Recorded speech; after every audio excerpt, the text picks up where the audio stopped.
എന്തായാലും ബി.ജെ.പിക്ക് ഇന്ത്യയിലെ ജനങ്ങൾ കേവല ഭൂരിപക്ഷം കൊടുക്കാത്തതിൻ്റെ ചില മാറ്റങ്ങൾ വന്നു തുടങ്ങിയിട്ടുണ്ട്. ഒന്ന് ഒതുങ്ങി ഒതുങ്ങി വരുന്നുണ്ട്. ഒതുങ്ങാൻ ഇത്തിരി ബുദ്ധിമുട്ടാണ് സംഘപരിവാർ കക്ഷികൾക്ക്. പക്ഷെ ഒന്ന് ഒരു ഒതുക്കം വരുന്നുണ്ട്. ജനങ്ങളെ വീണ്ടും പേടിച്ചു തുടങ്ങി. ഇവർ ഇനിയും നമുക്കിട്ട് പണിയുമല്ലോ ജനങ്ങൾ എന്ന തോന്നലിൻ്റെ പേരിൽ ചില മാറ്റങ്ങളൊക്കെ അവിടെ ഇവിടെയൊക്കെ സൂചനകൾ വരുന്നുണ്ട്. അതിൽ ഏറ്റവും ഒന്നാണ് സഹസ്രകോടി കൊണ്ട് നിർമ്മിച്ച രാമക്ഷേത്രത്തിലെ പൂജാരികളുടെ ഡ്രസ് കോഡ് മാറ്റിയിരിക്കുന്നു. സഹസ്രകോടികൾ കൊണ്ട് നിർമ്മിച്ച, അതിനകത്ത് പിരിച്ച പൈസ, കേന്ദ്ര സർക്കാരിൻ്റെ പൈസ, UP സർക്കാരിൻ്റെ പൈസ, കോടാനുകോടി പൈസ കൊണ്ട്, അത് നമ്മൾ സഹസ്ര കോടികൾ എന്ന് പറഞ്ഞത്, ആയിരക്കണക്കിന് കോടികൾ കൊണ്ട് നിർമ്മിച്ച അയോധ്യയിലെ രാമക്ഷേത്രത്തിലെ പൂജാരിമാരുടെ, പൂജനീയനായ നമ്മുടെ പ്രധാനമന്ത്രി പൂജനീയ പ്രാണപ്രതിഷ്ഠ നടത്തിയ ആ രാമക്ഷേത്രത്തിലെ പൂജാരികളുടെ ഡ്രസ് കോഡിൽ മാറ്റം വരുത്തി കഴിഞ്ഞപ്പോൾ അടുത്ത ദിവസം ഇലക്ഷൻ, അയോധ്യയിലെ തോൽവി ഉൾപ്പെടെ വന്നു കഴിഞ്ഞപ്പോൾ കാവിയിൽ നിന്നും യൂണിഫോം, പൂജാരികളുടെ യൂണിഫോം മഞ്ഞയിലേക്ക് മാറ്റി.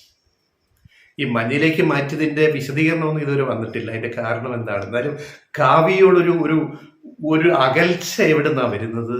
സംഘപരിവാർ ഭരിക്കുന്ന ഗവൺമെന്റിന്, UPയിലും കേന്ദ്രത്തിലും മോദി സർക്കാരിനും ആദിത്യനാഥ് സർക്കാരിനും യോഗി ആദിത്യനാഥ് സർക്കാരിനും എന്തേ കാവിയോട് പെട്ടെന്നൊരു അലർജി തോന്നുന്നു? എന്തുകൊണ്ട് രാമക്ഷേത്രത്തിൻ്റെ പ്രാണപ്രതിഷ്ഠ ചെയ്ത ക്ഷേത്രത്തിൻ്റെ യൂണിഫോം പൂജാരികളുടെ കാവിന്ന് മഞ്ഞയിലേക്ക് മാറ്റി? അതിനൊരു വിശദീകരണം ജനങ്ങൾ പ്രതീക്ഷിക്കുന്നുണ്ട്. അത് കൊടുത്താൽ നല്ലത്. ഇനി നമ്മുടെ ഇവിടുത്തെ പൂജനീയ സംസ്ഥാന പ്രസിഡന്റ് K. സുരേന്ദ്രൻ ഇനി സുൽത്താൻ ബത്തേരിയെ ഗണപതി വട്ടം എന്നാക്കാനൊന്നും പറയുമെന്ന് തോന്നുന്നില്ല. ഇപ്പോഴും വന്നിട്ടുള്ള തിരിച്ചടികളുടെ പശ്ചാത്തലത്തിൽ അദ്ദേഹം എന്തായിരുന്നു വയനാട്ടിൽ രാഹുൽ ഗാന്ധിക്കും അനിരാജിക്കും എതിരെ മത്സരിച്ചപ്പോൾ പറഞ്ഞത്? സുൽത്താൻ ബത്തേരിയുടെ പേര്, പഴയ ഒരു പേര് ഗണപതി വട്ടം, അതാക്കണമെന്ന് പറഞ്ഞു.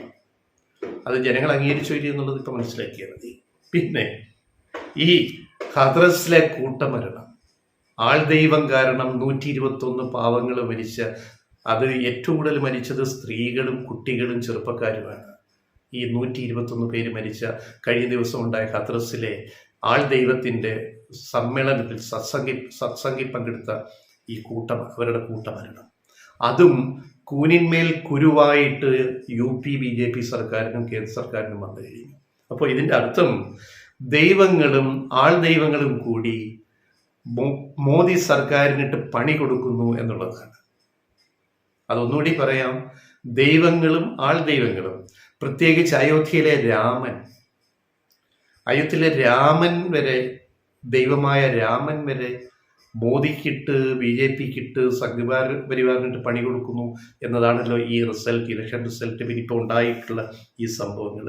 ഇനി വല്ല കബഡി നിരത്തി ഇനി അങ്ങനെ തീരുമാനിച്ചതാണോ? ഈ തിരിച്ചടികൾ ഇങ്ങനെ ഒന്നിനു പിന്നാലെ വന്നുകൊണ്ടിരിക്കുമ്പം ദൈവങ്ങളും ആൾ ദൈവങ്ങളും നമുക്കെതിരാകുമല്ലോ എന്ന് വന്നപ്പോൾ ഇനി കബഡി നിരത്തിയിട്ട് അങ്ങനെ തീരുമാനിച്ചതാണോ അയോധ്യയിലെ പൂജാരിമാരുടെ, രാമക്ഷേത്രത്തിലെ പൂജാരിമാരുടെ ഡ്രസ് കോഡ് കാവിന്ന് മഞ്ഞയിലേക്ക് ആക്കിയത് എന്ന് നമുക്കറിയില്ല.